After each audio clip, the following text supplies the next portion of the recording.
aliyeibuka kidedea ni ndugu yetu kaka Ken kutoka Mpeketoni. Yeye amepata alama 9. Akifuatiliwa karibu na yule alijipigia mwenyewe kura Mheshimiwa Temba ambaye amepata kura 1. Huzuni, majonzi na simanzi vimetanda kote nchini kufuatia mkasa wa moto uliotokea katika shule ya wasichana ya Tumishi Girls Academy huko Gilgil, County ya Nakuru. Moto huo uliozuka usiku wa manane uliteketeza sehemu ya bweni la shule hiyo na kusababisha vifo vya wanafunzi 16 huku zaidi ya wanafunzi 70 wakijeruhiwa na kukimbizwa hospitalini kwa matibabu. Familia za waathiriwa pamoja na marafiki wameendelea kuwaomboleza wanafunzi waliopoteza maisha yao, wengine wakielezea masikitiko yao kupitia mitandao ya kijamii. Kanisa la All Saint ACK Naivasha limemtambua mmoja wa wanafunzi waliofariki kama Gertrude Modhoni almaarufu kama Soni, mwanafunzi wa kidato cha 4 aliyekuwa mshiriki hai wa shughuli za vijana kanisani humo. Bunge wa Bahati Irene Njoki pia ameomboleza kifo cha Mercy Precious Wangeshi Dirango kutoka Mukuru katika wadi ya Lanet Umoja, akisema taifa limepoteza ndoto na maisha ya kijana mwenye matumaini makubwa. Wakati huo huo, polisi wameanzisha uchunguzi wa kina kuhusu chanzo cha moto huo baada ya madai kuibuka kuwa huenda ulianzishwa kimakusudi. Takriban wanafunzi 30 wanaripotiwa kuzuiliwa kusaidia uchunguzi, huku wachunguzi wakifuatilia taarifa kuwa baadhi ya wanafunzi walidaiwa kuwasha moto huo kwenye godoro ndani ya bweni hilo.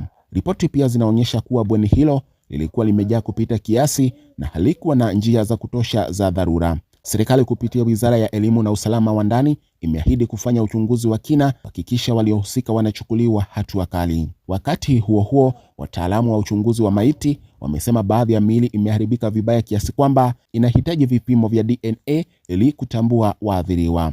Wakenya wengi sasa wanaitaka serikali kuimarisha usalama katika shule za bweni ili kuzuilia majanga kama haya kutokea tena siku zijazo. Kwa sasa familia nyingi zinaendelea kusubiri taarifa kuhusu hali za watoto wao, huku taifa likiendelea kuungana katika maombi na maombolezo. Nikiripotia mubashara Shaba kutoka Mpeketoni, County ya Lamu, la kwangu jina niite kaka Ken Masalam. Nikirudisha usukani kwako studio. Safi mzee wa Kilelangwani Hasani. Huyo ni msakile na ngwana Hasani Silenge. Ningetaka kupatia kura yangu kaka Ken wa Mpeketoni. Haya. Na leo Kenya na waosha. Radio Taifa sauti ya Mkenya, tumpate huyu. Mwangi. Baba. Bari asubuhi. Salama.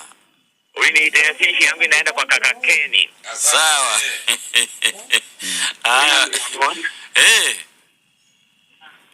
Halo. Eli tunasongo. Mheshimiwa Temba ameshinda hiyo. Mheshimiwa Temba umejipigia. Nadhania sisi tuma. Kura yangu kwa kaka Ken. Haya. Huyu Temba anaona sisi ni mazuzu. Yaani ajipigia kura hewani. Mtafanya siku moja nyinyi niachane na hii mikrofoni basi mje mketi hapa. Maana yake unajipigia kura na kusikiliza ni wewe. Nampigia kaka yule Mheshimiwa Temba. Hello.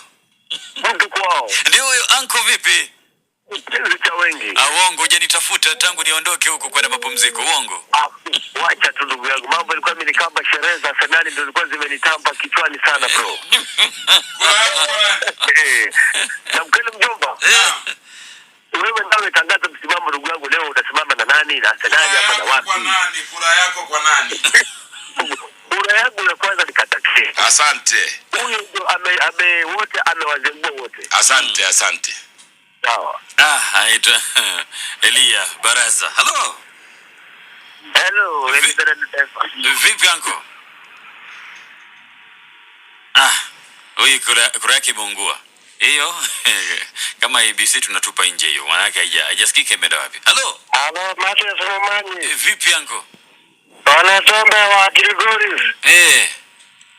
Hiyo kijana hiyo kaka Ken. Ndiye amebobea. Asante. Haya, tupate wa mwisho. Hello, Mathias Romani. Ndio si sawa. Unit titration. Kura yangu kwa Ken. Asante. Wa Kenya. Haina haja hata tuendelee mjukuu wa mzee Jaruda. Hamna haja manake. Kwa sababu naona tathmini kwanza maripota. Nimetathmini sana, lakini nimekuta wengi katika hili janga na huu mkasa wanapenda sana kutumia hili neno weza.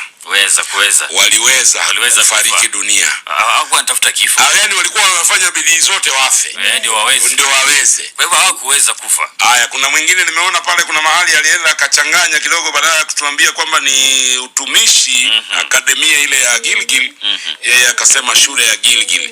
Kidogo hapo kuna kuwa na upotoshaji.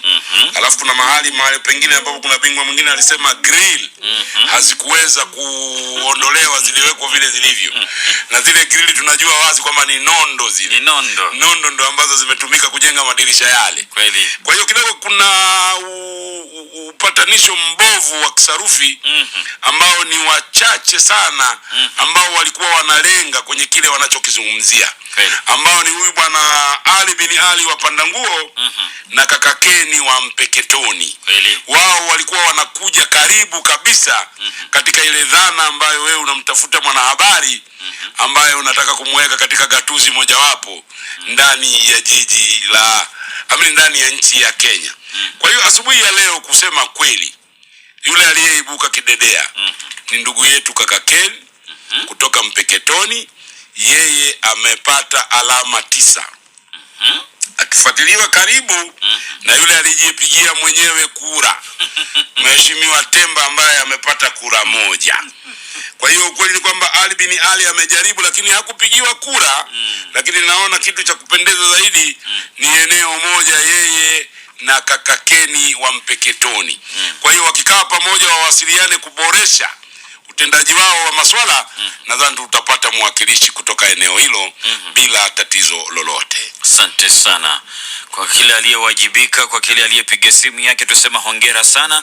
Licha kuwa pia kuna wazee waliojaribu kujizatiti na kuweza kuwajibika angalau kuripoti, tusema hongereni. Kwa wale ambao wanakuazika pia tusema kumradhi. Lakini yote 9, kazi nzuri hiyo. La 10 hilo ni kazi nzuri. Umejaribu sana. Zikitimia saa 2 kamili ni muhtasari wa habari, kisha tutakuwa tunalizamia swala la usalama wa watoto wetu katika shule zetu, kabla ya kuendelea na wataalamu wetu ndani ya Ramani ya Kiswahili. Ni mada nyeti katika kipindi spesheli Ramani ya Kiswahili kwa heshima ya wanafunzi wetu wa utumishi. Ramani ya Kiswahili, burudani tele, elimu na maarifa bila mipaka.